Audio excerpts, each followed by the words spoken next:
Saludos, hoy tenemos a Adam Harris, que es el CEO y fundador de Cloudbeds, una compañía que está apostando fuerte por el mercado español, una compañía tecnológica que tiene desde motor de reservas, PMS, Channel Manager, una compañía muy centrada en hoteles independientes, pequeñas cadenas y que va a estar en Fitur 2001, así que vamos a aprovechar esta oportunidad para hablar con Adam sobre la llegada de la compañía o sobre el impulso de la compañía en España y sobre su presencia en Fitur 2021, donde también estarán. La entrevista será en inglés, de modo que podéis activar los subtítulos en YouTube si lo necesitáis. Así que, Adam, how are you? Thank you for being with us. Thank you so much for having me. I'm wonderful, thanks.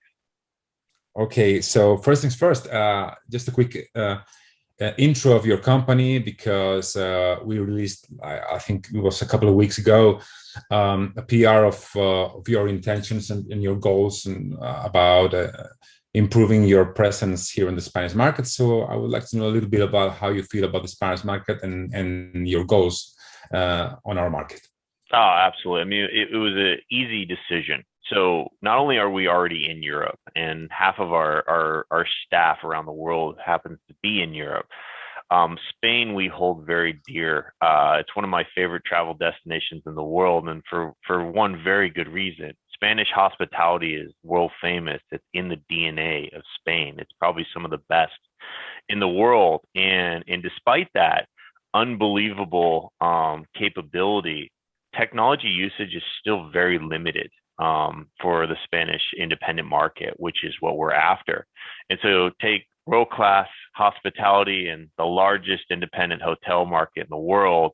That's Cloudbeds. We are trying to perfect that. We're trying to improve that, and we're a great partner to properties like those. And so the decision as a result of COVID was to double down and to go heavily into a market we love. And so we thought, why not start in Spain? And then we'll work our way out into the other countries. But, you know, it's a common misconception that we're just an American company. We've been in Europe for many, many years. We have over, 200 people that are present in Europe, and Spain is just a launch pad for our next chapter. So are you going to have a dedicated team here based in Spain, or? We do. We have it. Yeah. So right now we're a fully distributed workforce. We were that before the pandemic, so that wasn't a new change. But we have people all over Spain, from Barcelona down to Malaga and in other parts of the country as well. For purposes of where we're going to be located, most likely it will be Barcelona, and then over time we will consider where we hire. But one of the beautiful parts of Cloudbeds is we grab the best talent irrespective of address. So for us, you know, if you're a great future member of Cloudbeds team, we don't care what city you reside in, but as long as you're in Spain and you're interested in working with a hospitality team that really wants to drive the industry forward, we'll happily talk to you. So you have mentioned before that there is room for growth in travel technology in the Spanish market, and even though we talk a lot about technology, you may say that hotels or some hotels have been a bit lazy maybe in the past about introducing this technology in their daily work, right? So taking into account these particular times, do you think technology, maybe it was necessary before this happened, but now is it even more necessary for hotels? I think it is. The cost of running a property has risen steadily for nearly 2 decades, right? And this is solely the result of poor technology practices in our industry. My first day on the job 8 years ago, I remember seeing a slide in a presentation that was like a bunch of different systems with squiggly lines that interconnected. I think many of us are in the industry have seen that slide. That technology practice drives inefficiency. It's not easy for the users. You're constantly switching between different platforms. Data doesn't necessarily flow steadily between the two. And as a result, we often spend more time in the systems than we actually spend it with the guests. And that's a problem when we're in a hospitality industry.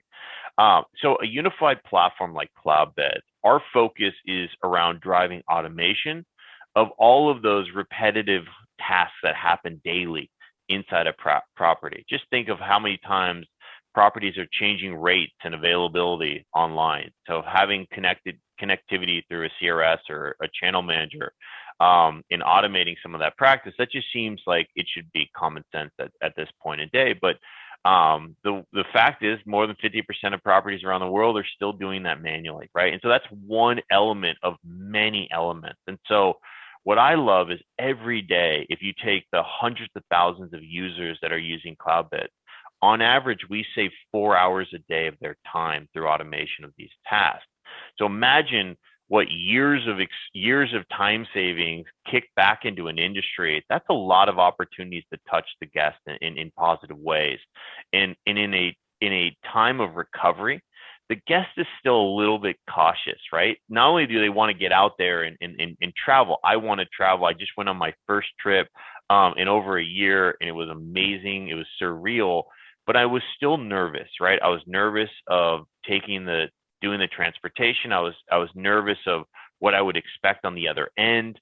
And until we bring a little bit of sort of dust off the sort of concern, best practices in travel should be really focused on cleanliness, taking care of the guests, easing those concerns, communicating with the guest efficiently, and obviously doing contactless as much as possible.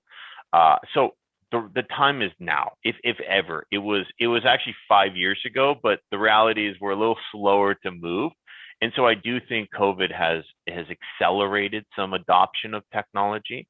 But whether it's contactless or other technology, a lot of times they're not possible to adopt those because you have a technology stack like an old outdated PMS that can't connect to the cloud technologies that we're talking about. So whenever you approach, let's say, an independent hotel or a small chain, let's say in Spain, would you say that the main pain that you solve is this time saving for the daily routines, or and because I assume that changing legacy systems is always hard for hotels? That's one of the things that I think we've done really well. So there's two challenges that we face. Many people say that the market is really competitive. I would argue it's very fragmented, right? There's a lot of little different players all over the world in different capacities, from big to small. Fragmentation can sort of mirror competitiveness, but the reality is systems like ours versus some of the incumbents, or even some of the sort of systems that have been around for years, it's not comparable. The capability of what we can do from an interconnectedness to other systems, from ease of use, from trainability to onboarding, it no longer has to feel like open heart surgery. The other analogy I've heard is changing an engine in mid-flight when you're on an airplane. That doesn't seem like a very easy task. But in theory, we look at it as a wheel. A wheel should be round, and a wheel should move you forward. Replacing a wheel that's round, it's just you lift up and you continue to move forward on the other three, right? But if your wheels are square, you have to pick up and carry it forward. And that's what technology really has been doing for many years now. And so when we think about change, there's two things that we focus on: is training of staff members, because that's critical. If we can't get the staff members up and on our system in less than an hour, it's no better than the 3 weeks or 5 weeks it takes to learn opera, right? Or micros. At the same time, the data needs to be present, right? So we need to be able to take whatever data that's been stuck in the old way of doing it, whether that's in another database or even on spreadsheets, and we need to import that data into Cloudbeds so that you have a complete picture of what's going on in your property. At the very least, what's going to happen in the future. And so we've perfected that experience. We've got an unbelievable onboarding experience, and it focuses on two parts. One, getting you set up correctly. Two, training you as efficiently as possible. And we do that through live sessions. We do that through a university that has micro learning videos that are all self-service with the certification. And then three, making sure that your data is present so that you can operate effectively and have the insights that you had before in your current system. If you can tackle those three things, it shouldn't be scary. A little bit of change is actually healthy for us. Yeah. So how do you feel about? I'm sure that you have a lot of data about supply and demand at the moment, and of course I'm aware that it's very difficult to make any predictions, and it's been very hard for the last few months. But Sure. how do you feel about travel recovery, especially for the summer, and assuming that for Spain it's important globally, but especially for such a depending on tourism country as Spain. So how do you feel about this summer? Cautiously optimistic. Anecdotally, I know there's pent up demand, right? I've had so many conversations with so many people of all different walks of life all over the world who just want to go out and experience the world for all that it has and can share with us. I think the common requirement there is mobility, right? If we can't be mobile as a human race, we're going to have restrictions on what hospitality demand is going to look like. Supply is definitely there, right? Supply is maybe a little bit checked. I'm sure properties didn't survive, but for the most part, there's enough supply to satisfy demand. Obviously, when we think about how the segments of travel recovery, leisure before corporate, domestic before international, vacation rentals before hotels, and location is going to be everything, right? And I think cities are going to suffer a little bit more than sort of beach locations or sort of those destination locations. But at the end of the day, we're still seeing pockets of anecdotal evidence that just discredits everything that I just said. So like Las Vegas has no restaurants, has no bars, has no shows, and yet on the weekends it's 97% occupied, right? And so people clearly want to go gamble or be in the sun in that heat. But at the same time, I do believe that we need vaccines to be present. If you can get a vaccine, take the vaccine. It's good for our industry. It's also good for the human race. As Europe catches up to, Israel, UK, United States as example setters for getting vaccines in place, we just got very lucky. The United States happened to put some bets on a few vaccine providers that had high efficacy and had lots of early dosage.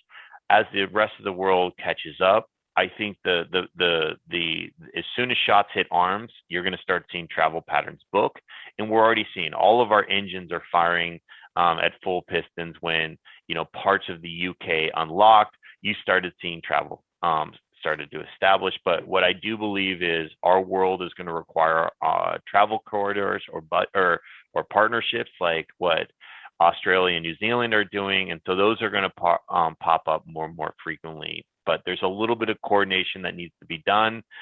Universal standards for vaccine passports of some form, whether that's digital format, but that means the countries have to come together. And I feel like we've been very nationalistic up to this point around the world. And so we'll come together as an industry, we'll produce those passports that show validation of a vaccine, and I think we'll go forward very quickly. It will be a snapback. How about that? Very quick acceleration back to somewhat normal. Yeah, hopefully. So even though travel has stopped this few months, but travel companies hasn't. I mean, and we've seen big news with Google with the free links and TripAdvisor, for example, announcing TripAdvisor Plus.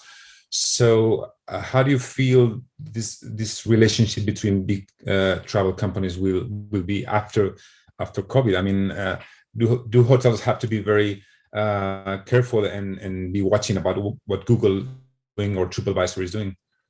Yeah, so look, I'll answer this in two parts, but our data shows that the traveler is very technology savvy, right? So if you give them some form of incentive or reason to book directly with you, he or she will, right? And we're really excited about what direct reservations can look like.